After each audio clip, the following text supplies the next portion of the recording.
We're halfway through 2024, and the elections taking place across the globe this year will set the course for the later half of the decade.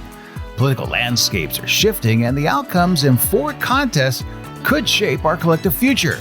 What are these critical elections and their potential impact on the world stage? Join us on a special edition of VOA's Issues in the News.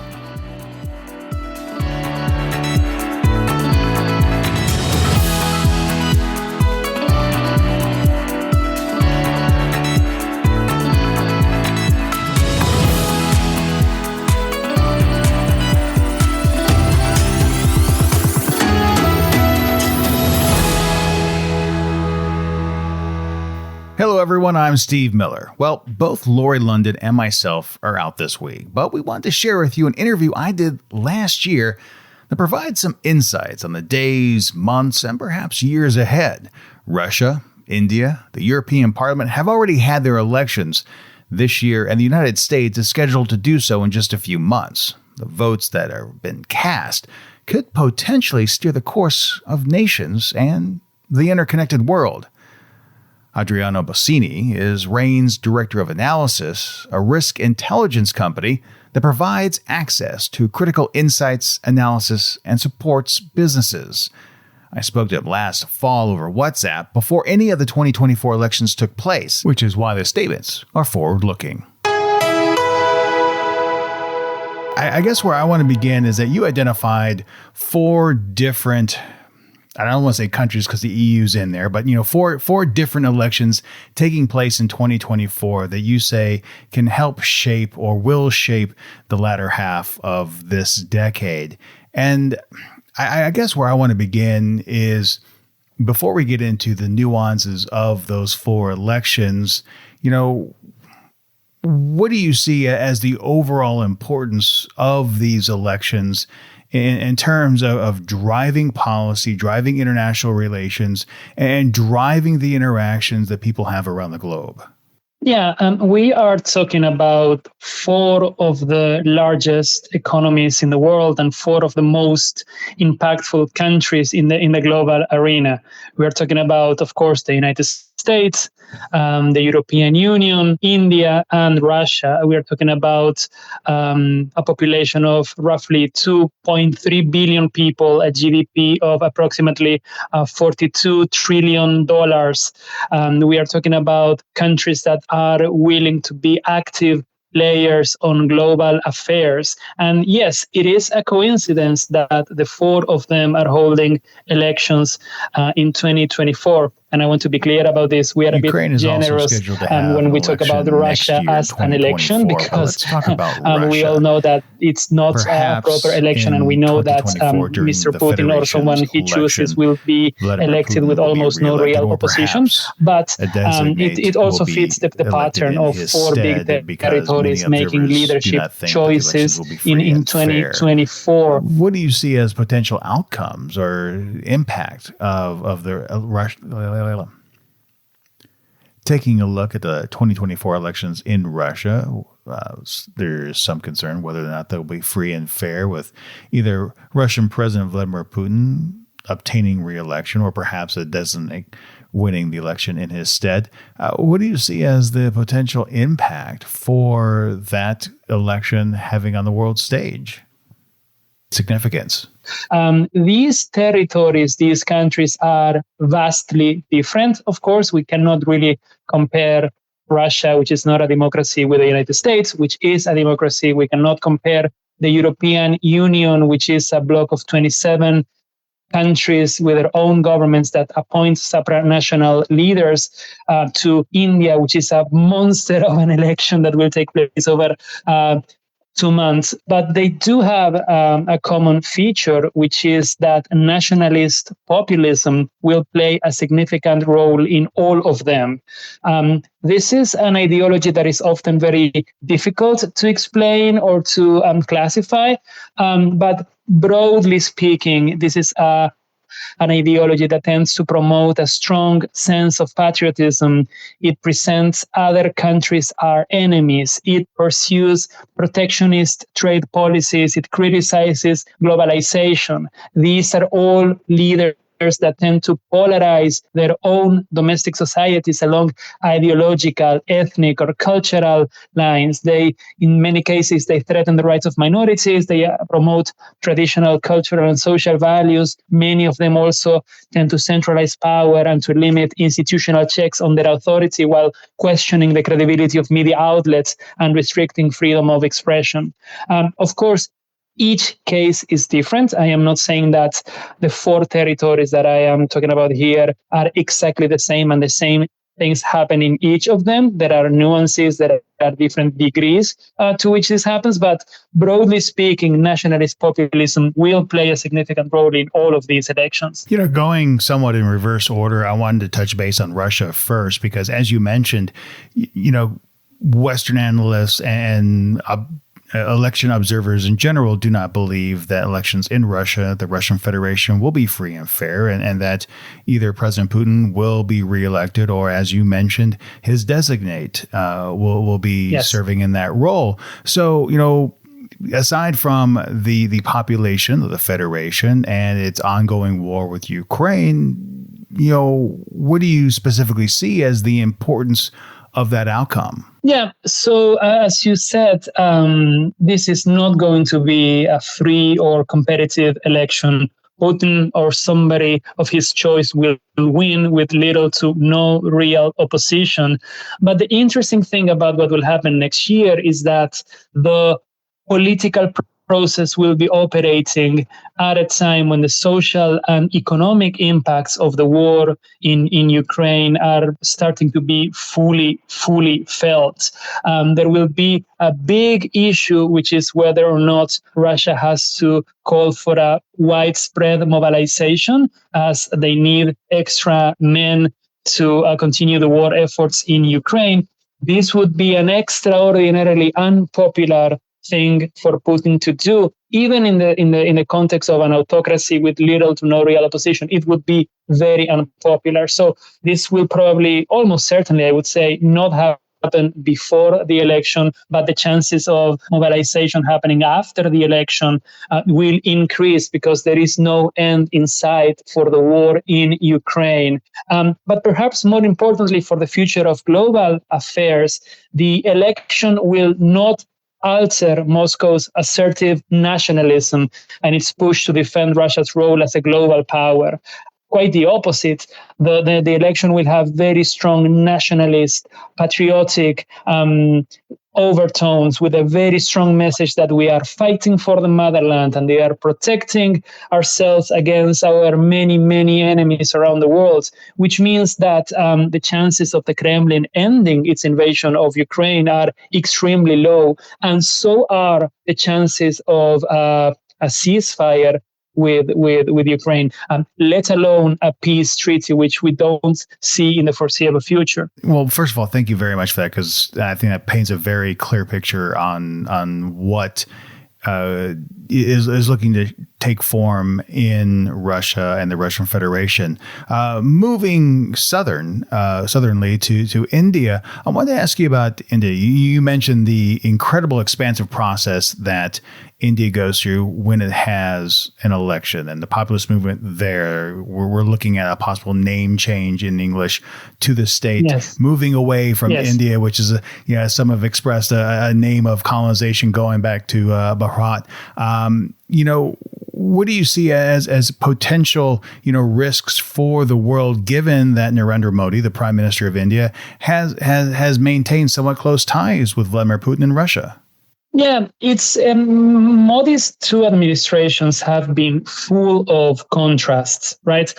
Because on the one hand, he's actively trying to promote India as a manufacturing hub, to encourage foreign investments. He's trying to improve the country's digital infrastructure. He's trying to expand internet connectivity. He's undertaking a massive tax reform to streamline the taxation system and regulatory reforms to promote entrepreneurship. So on that side, there's real change happening in India. But at the same time, he is doing all of this while also promoting a strong nationalist rhetoric with a particular focus on Hindu culture, which is creating lots of problems domestically, because as people know, India is a incredibly ethnically, religiously, and linguistically diverse country. So this is leading tensions, especially with the large Muslim minorities in the country. But India's nationalism is also having an impact on foreign affairs. How so? India is one of those emerging middle powers that are questioning the West and the international institutions that were established after World War II. He is cooperating with the likes of Russia, which you just mentioned, and China on the creation of alternative institutions. All three of these countries are members of the BRICS, which, by the way, only a few weeks ago invited other countries, which shows that they want to expand. They want to deepen cooperation, especially with what is called the Global South.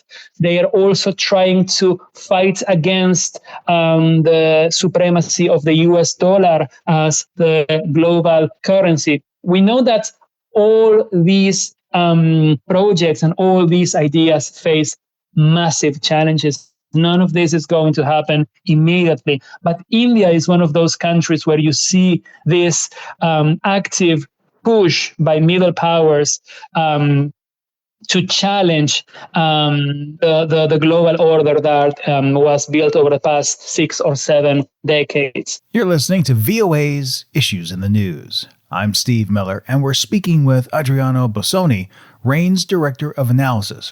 Moving to the European Union, there have been populist movements within individual countries. The French, right, the Italian right, various countries, and have had parties try to take control of their respective legislative bodies, rise to the rank of prime minister or president. Other countries like Hungary, Viktor Orban, more conservative and far-reaching right movements, has taken the highest office there. Now, with the European Union election that's coming up in the summer months of next year, 2024, what do you see as carryover elements to those populist movements within the nations affecting the larger bloc, which is now 27 countries, as you mentioned, after the United Kingdom exited not too long ago? Yeah, exactly. As you said, the European Parliament election is a very strange beast because you have 27 countries voting to appoint the members of a supranational entity, which is supposed to legislate on behalf of the 27 countries. But most of the time, the elections don't really happen on supranational terms. When people are voting, it's most of the time they are keeping an eye on domestic politics, and EU Parliament elections are often used to reward or punish the local government. So even though they are supposed to be about supranational issues, EU federalism, EU integration, EU policies, most of the time people vote thinking about domestic politics. And what is happening in domestic politics is that the nationalist right is quite strong these days. They are in power in places like Italy, Hungary, Poland.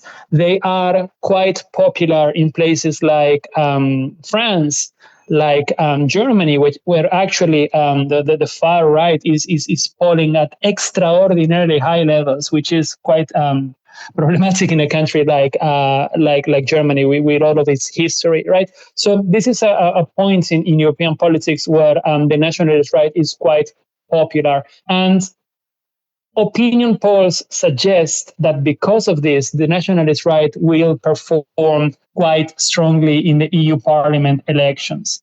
To be fair here, opinion polls also suggest that the mainstream center-right and center-left, if they get together in a coalition, if they reach a deal, they will be able to keep control of Parliament. So if polls are to be trusted, the center-right and the center-left will lose ground, but not to the point where they lose control of the parliament. But the irony, though, is that while the far right rises, it's stealing votes, or at least it's happening at the same time as the Greens are actually going down. Just let me step in for 1 minute. And for those who may not be aware, Greens typically are a reference to environmental parties within politics, especially within Europe. And I'm also glad that you clarified about the tie-in or the appearance of stealing votes or votes going down, because while the two events appear to be happening at the same time, correlation does not mean causation, and the two events may not be inherently related to one another. So sorry to step in like that, but please continue. Which to me is symptomatic of a fascinating process that is taking place in Europe right now, which is some degree of fatigue with environmental policies.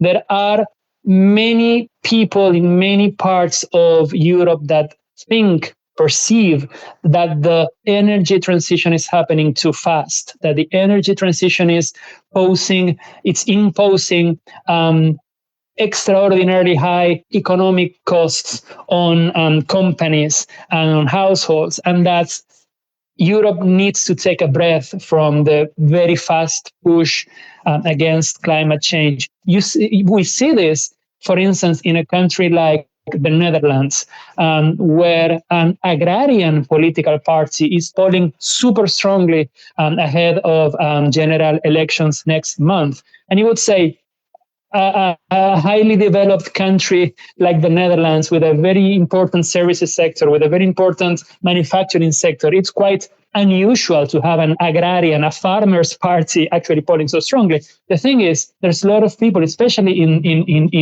European farms, that are operating on very, very narrow margins, and they are dealing with very strong pressure from the European Commission to modernize, upgrade their equipment or their procedures to comply with EU legislation. And then you have places like Spain, where there was a massive drought this summer. And while the common wisdom would say, yes, this is a confirmation that climate change actually exists and that climate change is a thing that needs to be addressed, the far right in Spain is using this as an example of Spain needing to come up with its own environmental policy, and Spain should stop following the misguided directions from unelected technocrats in Brussels, right? So the message that the far right in Spain likes to promote is that Spanish solutions for Spanish problems, and if we need to get water from water reservoirs to help our agricultural producers, we will give our farmers that water, even if the European Union says those reservoirs need to be protected. So this is a fascinating development, in my opinion, and one that will play a significant role in the EU Parliament elections next year. I'm Steve Miller, and this is VOA's Issues in the News. We're speaking with Adriano Bossoni of Rain Corporation. Finally, let's talk about U.S. elections. I mean, that's coming up in November of 2024. Currently, it looks like to be a repeat of the 2020 election, with Joe Biden on the Democratic ticket, the incumbent U.S. president, against the former president, Donald Trump, on the Republican ticket. But, you know, the highest office in the land kind of sets the policy, and the nuts and bolts of the country organization falls down to Congress and the House of Representatives, as well as the Senate. And currently, you know, both parties have narrow majorities on either house. So passing legislation to try and move the president's agenda forward is somewhat difficult. So, you know, given the state of American politics, you know, what do you see as the key challenges for other countries in trying to plan out how they want to interact with the United States come 2025? Yeah, even though it's going to be a very close election, and an election that could, depending on the results, produce a divided government where the executive branch is in the hands of one party and Congress is in the hands of a different party, there are a few things that we know will happen, right? It's obvious to me that the rivalry with China will continue regardless of who wins the election. as would the use of tariffs and quotas against foreign goods to protect American manufacturing. We need to keep in mind that while this was heavily disruptive under former President Trump, this is a policy that, for the most part, continued under President Biden. So, of course, under a new Republican administration, these policies may become more aggressive and broader. But even if the Democrats are in power, there will be continuity in the competition, technological, political, geopolitical competition against China, and also in some of the tools that the United States uses to fight this war against China. As you mentioned, the Biden administration has carried on some of the Trump administration's policies with China, even though of late there have been a number of high-level cabinet members and other U.S. officials visiting China to try to smooth over relations and rebuild ties. But we don't know who's going to win the 2024 contest. Of course, depending on who becomes president, we could have a more erratic or contradictory or unpredictable policy. We know that there was a lot of that under the Trump administration. We know that nationalist leaders tend to be less predictable. But I think that other issues like the war in Ukraine, for instance, could be impacted by the outcome of the election. Some, I have to be fair about this, some, not all the Republican candidates currently participating in the primaries suggest that the U.S. should weaken or in some cases even stop their military and financial support for Ukraine.